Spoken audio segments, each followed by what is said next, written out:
Greetings, friends and fellow cigar, bongs, guitar enthusiasts. Dale Puckett here, and I got my Athey Creek ball cap on. Guys, if you ever need like church or Bible study or anything like that, check out Pastor Brett. I put his link in the video description below. He does prophecy updates. It's basically through the Bible, word by word, verse by verse, chapter by chapter, right through the Bible. So yeah, so check out Pastor Brett, dude. I'm telling you, he's good. Okay, let's get started. Okay, so first things first. Here's a picture of my little dog that I took today with my iPhone. All right, now let's get started. Most of you all know that I've been experimenting with this laminate flooring for both boxes and for, in this case here, fretboards. So this fretboard here is made out of this, and I wanted to experiment with a soldering iron on the top just to see what happens. And so I was curious, and so I got this little flat tip, flat, circle flat. It's like a doornail, but I cut it off so it's got like a real flat tip.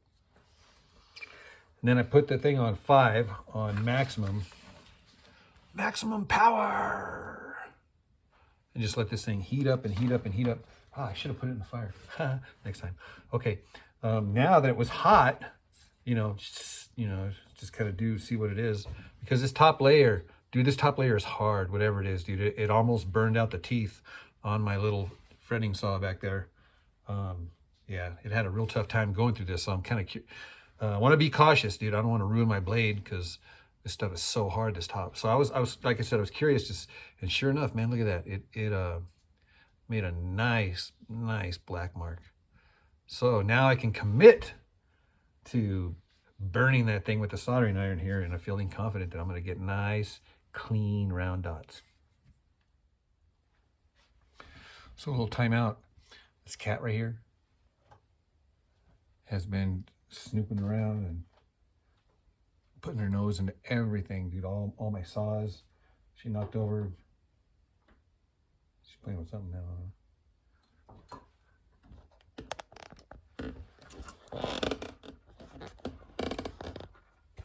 Where you at, cat? She's hard to see because she's black. She kind of blends in. She's camouflaged for nighttime. There's a cactus in there. She's eating my cactus. Hey. Yeah. So anyhow, I did want to kind of show you something really quick here with the my fireplace. Check this out. So I live in this place that has what they call salt cedar. This is salt cedar. So I cut it up into little rounds, and I'm going to burn them here. So salt cedar is an invasive species. People hate this stuff just because it takes over. And it's been in New Mexico for over 100 years. It was imported. And it doesn't smell very good when it burns, but it actually is a hard wood. And so I let this thing go down to the coals, and so there's just coals in there. So I threw in a couple of these logs here. Now the reason why I'm doing this is, it's because when I was a little kid, we used to burn this stuff at our parties and stuff like that. You'd throw this log in the fire, and the log burns with different colors of flames. Like, I remember looking at it one time going, it's green. What the heck is that? That's a green flame. Well, it's because of the salt or the sodium content, whatever, in the wood actually changes the color of the flame. So I was going to try to hope to show that to you. I know this camera won't do it justice, but I was looking at it the other day, and I was like, dude, I'll be darned, man. That flame looks intense, dude. It does. It's so cool. So we'll see if I can show it to you. If not, don't worry about it too much. It's not that big of a deal. So that turned out exquisite. A couple things I opted for. One of them was for the double dot here at the 7th fret. And the reason why I did that is because I have this 1990s Martin Triple O, and it had the double dot at the 7th fret. And so in my mind, when I'm looking down at the fretboard, it just seems so comfortable to see that double dot here at the 7th fret. So that's the first thing. The second thing is now I'm going to do the dots on the top. Now, so those I'm going to opt for this fat doornail top. That's the perfect roundness, the perfect shape on both sides for this. So while that is heating up,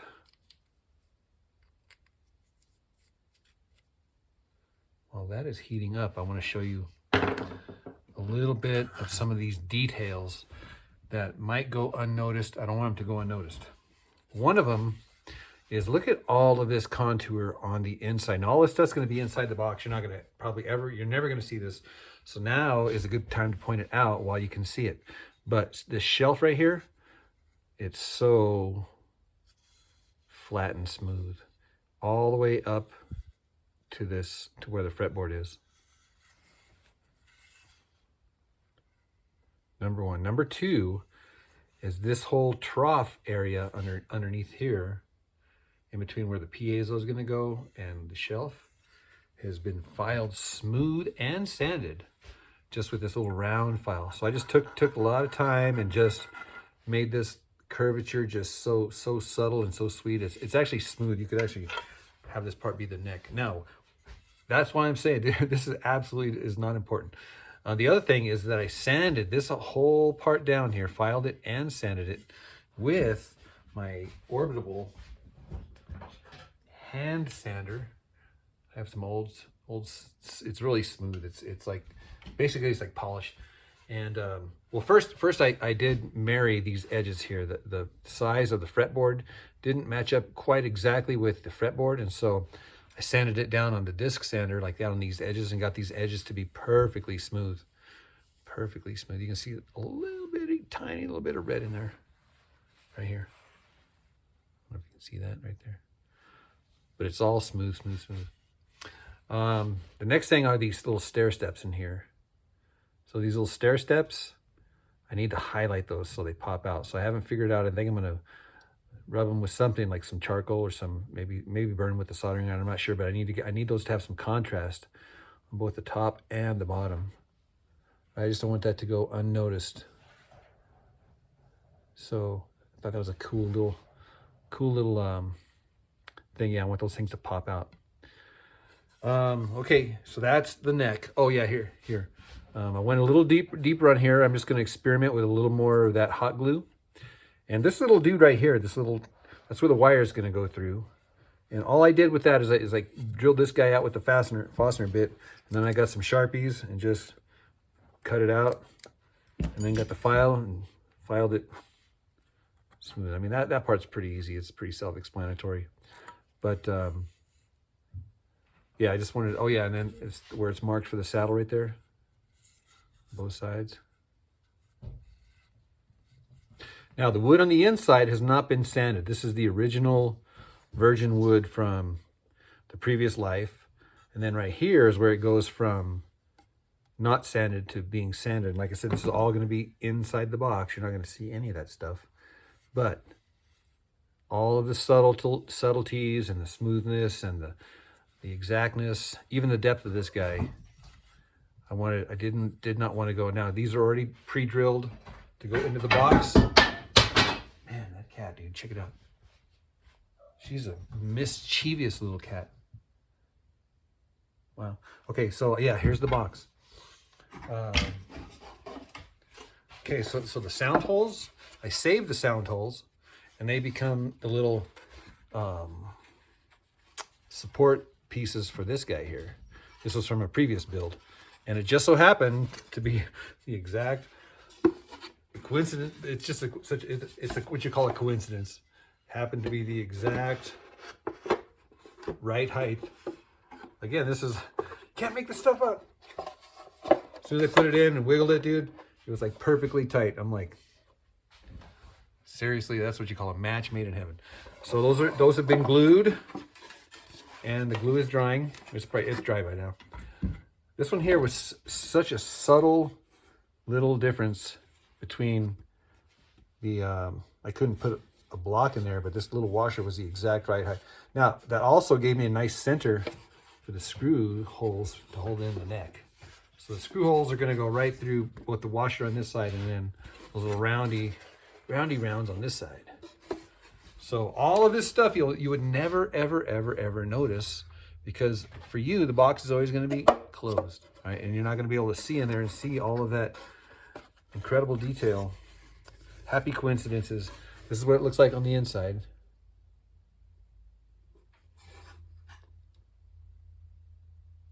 I have no idea what these numbers are. If you know what these numbers are, put them in the comment section below, because I have no idea. When I first saw it, it looked like a calendar, and I was like, oh, what the heck is that? No, there's dates on it. Oh, it looks like dates. California, October 1993 or something. I don't know.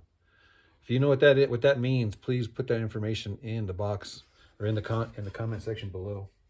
$14.50. Those are some expensive cigars. For those of you who are wondering if I might be crazy, well, I can neither admit it nor deny it, because check this out. So my hands are all dirty again, and the edge of this thing's all dirty here. This is what I did here. I got the Shinto and the charcoal, and I just got a bunch of I don't know, you can't even call this sawdust, can you? This is not sawdust, this is coal dust. But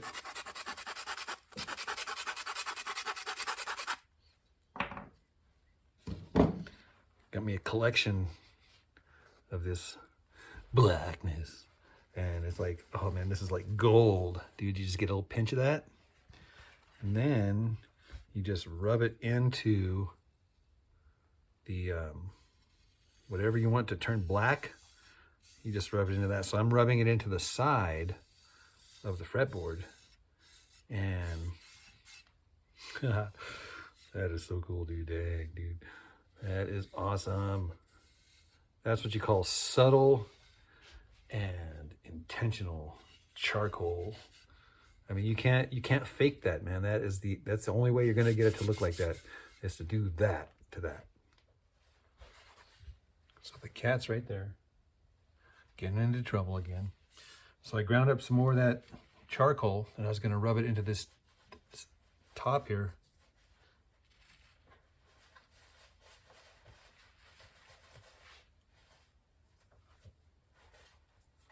What the heck are you getting into, cat? Well, she's laying down in my newspapers.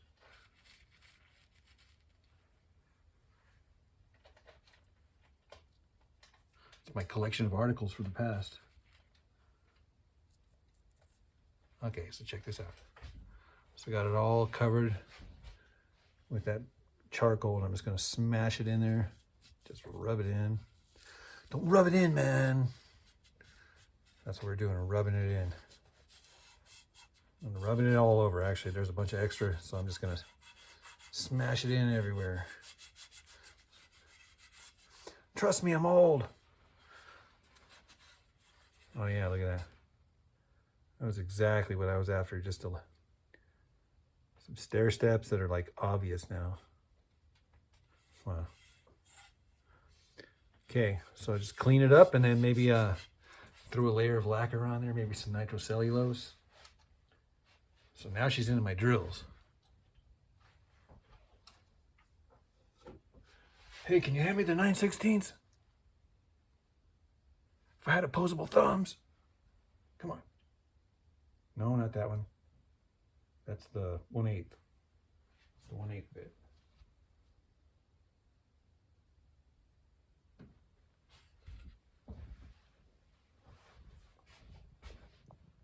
Say hi. Play this little game where I squeeze her and she purrs.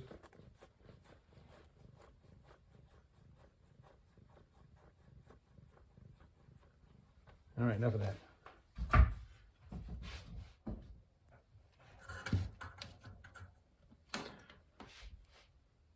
This thing is nice and hot now.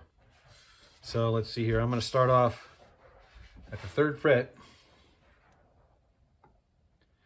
And I don't like measure this thing, I just eyeball it.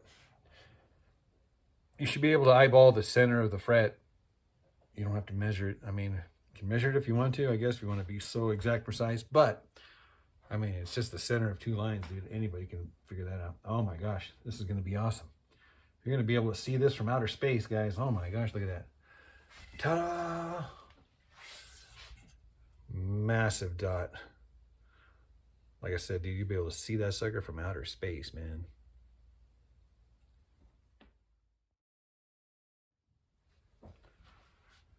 So I apologize. My battery has been dead for the last 2 hours.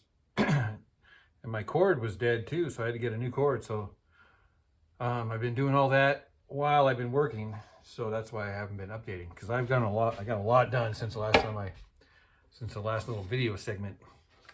So what have I done? I got the frets on, and they're all filed and smooth, and I got some lacquer on the top there. Got the tuners in place, and did some more sanding on the neck. Got it nice and smooth. Got the large solid burns on the top.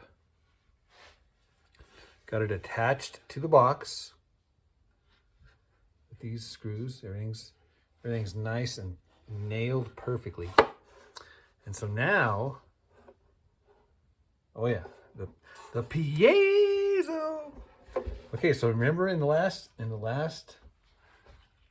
we did we had these football cards, and I said pick a card, any card. And you picked a card, and you didn't know what card it was. It was this card right here. I have no idea what it is. It's a 5 of hearts. All right, 5 of hearts it is.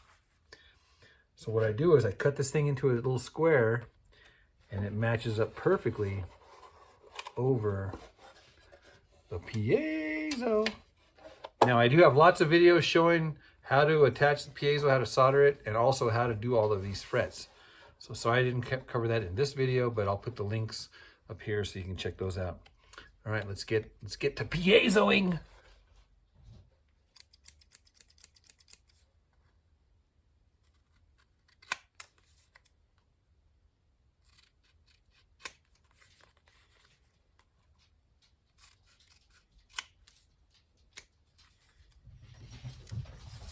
Man, I tell you, when I do this, it makes it look like a real card, a real small card. And you can get it perfect if you want. This looks perfect, almost just about perfect. Look at that.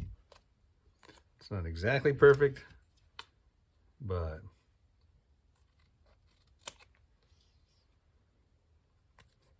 pretty much perfect. Let's see here.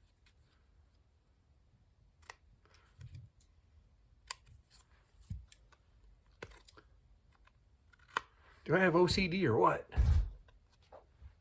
Ta-da! Yep, it's gonna go perfect over the piezo.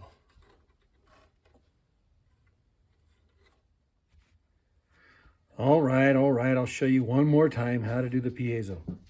So I have pre-drill hole with the wire cut going that way to the jack. Here's the jack right there. This is just going to be a simple piezo straight to the jack. So I got the piezo soldered up. And then the very first thing we do is get the hot glue gun. Make sure it's hot. And give it a nice little something. Little squeezy poo there. Could be as much or as little as you want. The piezo in it, and then the wire goes out this little side hole here. Now what I do is I kind of take the time to make sure it's level and flat and centered. 3 things: level, flat, and kind of like in the middle. So there's maybe an 1/8 of an inch or a 1/16 of an inch of hot glue underneath this piezo, and you got to kind of hold it for a while. It's kind of boring. But you got to wait for it to dry and make sure that it's centered, because if it's still hot, it could shift on you. You don't want it to shift. You want it to be directly centered underneath these saddle marks and level. All right, I think we're good. Again, if you're going to wait, this is the time to wait. Be patient. You don't want to rush this project, because yeah, if you get it off of center, then one sides of the string will be louder than the other one. or whatever. And this way it's fair and balanced. Okay, so now that it's dry-ish, I'm going to put some more glue on the top. And this is where I kind of get semi-generous. I want it to be, because any extra will squeeze out. You're fine. Now you get your business card. This could be anything. I've used paper towels. I've used cardboard sacks. I've used dollar bills. And then you put it right on the top. Now you got to make sure all your wires are on the inside, because if your wire's going out here and you close the box, it's not going to get a good seal. And I kind of make sure that this thing is centered. Everything's nice and hot still. And now I close the box like it's going to be when it's going to be shut for reals. So I push it down on it, nice and hot, nice and hard. And you can actually feel the hot glue coming through the top. Ever so subtle, you can feel that warmness in there. So you know that it's making positive contact.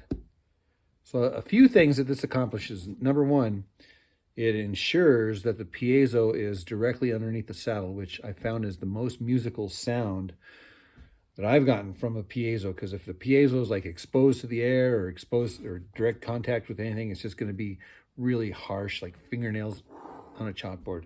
This way, when it's embedded in hot glue, it gives it more of a rounded edges, more of a smoother, more musical tone, in my opinion. So once you feel that confident that your glue is set up, go ahead and open it up. Now the reason for the card was so that hot glue didn't stick to the underside of this box. If that card wasn't there, then I shut it like that, then that hot glue would stick to the top here and I wouldn't be able to open it. And if I did open it up, then it'd just be a mess and probably the whole thing would come out and separate my pickup or whatever. So this way you can open and close forever in perpetuity and still have good positive contact between the saddle and the pickup. So I was digging through my box of stickers. I got all sorts of stickers in this box. I know it's a sticker box because I got a sticker on this side and a sticker on this side. So that tells me these are your stickers. So I got all sorts of funny little stickers. Stuff from I've collected from years and years and years and years. Clarence. AI.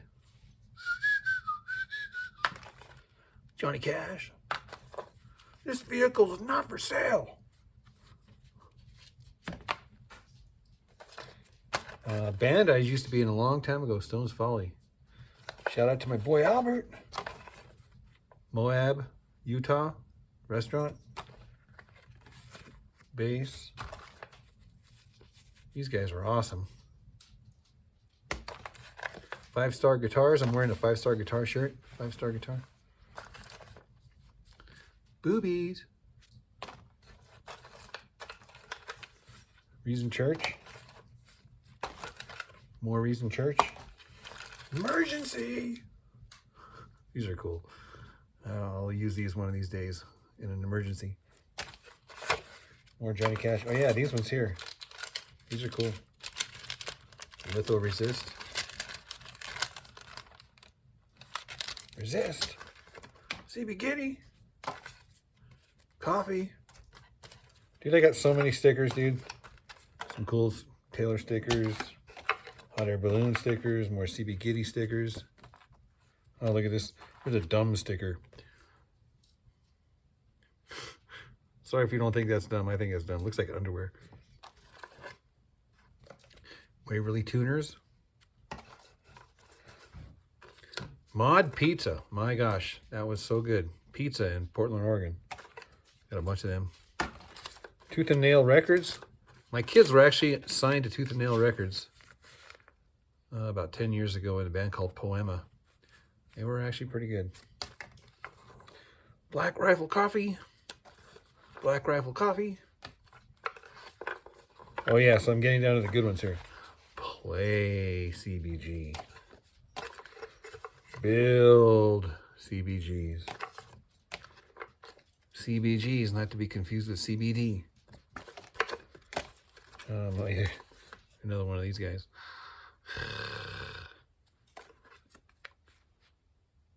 This is a baseball team from Hillsboro. Their 5-star guitar. But all that to show you is oh no, I buried it. Oh no, here it is. Wow. I did pull off one of these guys here, and this is one of those like Christian Doves or whatever. And you can, I don't know if you can see the website there. It says WOW ChristianGifts.com. Is that what it says? Yeah. www.christiangifts.com. They have, I guess, a bunch of stickers because I found this sticker, which is the perfect size for my football cards. It's like you've seen this before, right? Well, anyhow, it looks just like the football card, but it's the shape of a dove. So that card happens to be the Ace of Spades. Why did I show you all my stickers? I have no idea. I was just excited to go through all of these stickers again. Insomnia Coffee in Oregon. Oh, dude. Recall Kate Brown. Kate Brown was one of the governors in Oregon. I'm not sure if she's still anymore. Nikon stickers. Oh, dude, I got some hot air balloon stickers. Dude, check this out. Yeah, baby. New Mexico is known for the hot air balloon fiesta. Seriously, that's actually a cool one there. TC Electronics. They make guitar pedals and effects and stuff. Oh, yeah, check these out. If I had fingernails. Fender Telecaster decals. I got a bunch of these. Stratocaster decals. Ah. For Strat. I got different logos from different years. Or different, what do you call it? I guess, is that a logo? Or, let's see what else. No! I said no. No.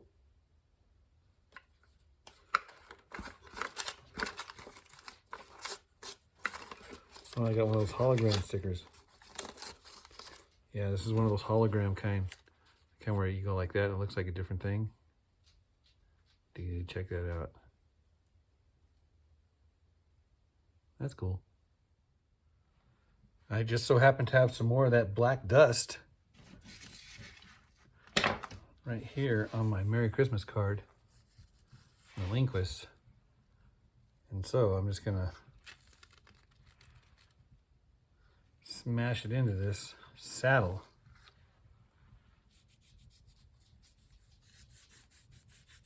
Yep, look at that.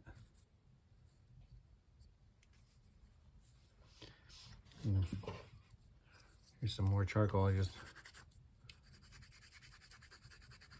rub it on.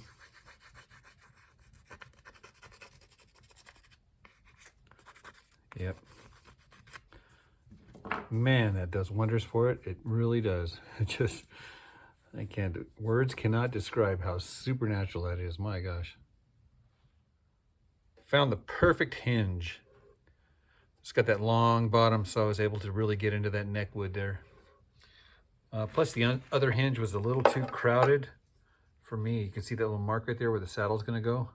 If I did this hinge, wasn't gonna have enough room really to, so I need a little more room on the back side here of this saddle. So this will actually be perfect. And we adjusted for the height of the action, so we got good action here. So now we are ready to string it up, set it up, tune it up, and tear it up. Finally, we are strung up, set up, and tuned up to E, B, E. And these are the strings we are using, the Southbound Made in America. These are the Blues Blasters. It is the G, D, G strings, but of course we are tuned down to E, B, E. And this thing is loud, my gosh.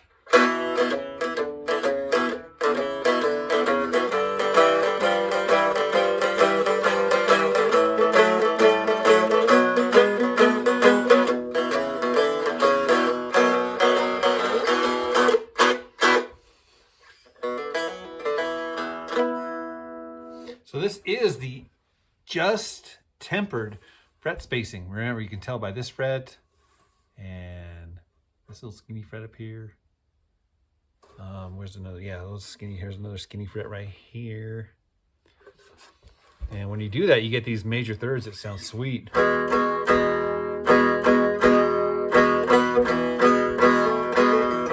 Even up here.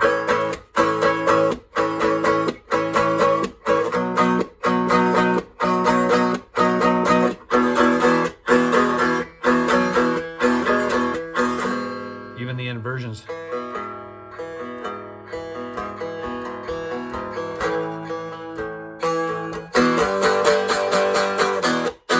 Oh yeah. Let's go ahead and plug this bad boy in. All right, we have the most boring settings ever. And listen how awesome this thing sounds.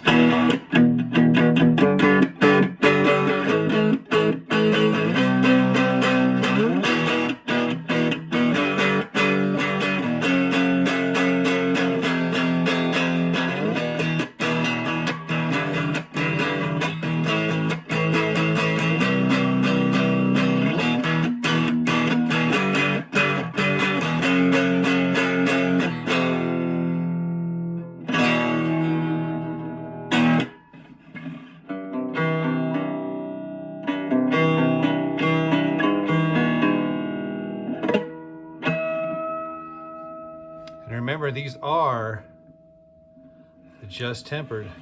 Oh my gosh.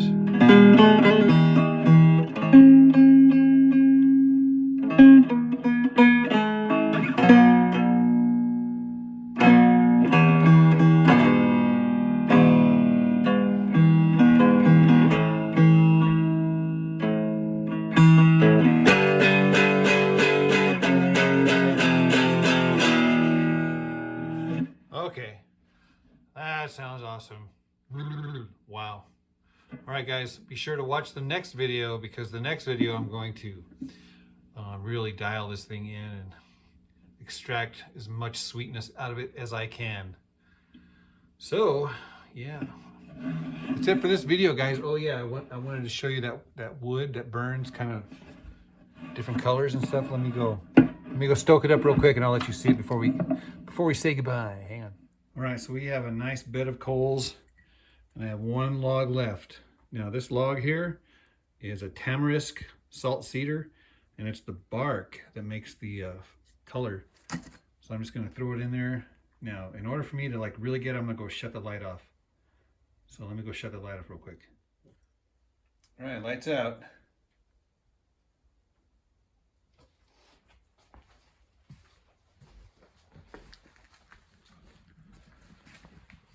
All right, I don't know if you can see that or not, but there's blues and purples, greens. It's crazy. Oh my gosh.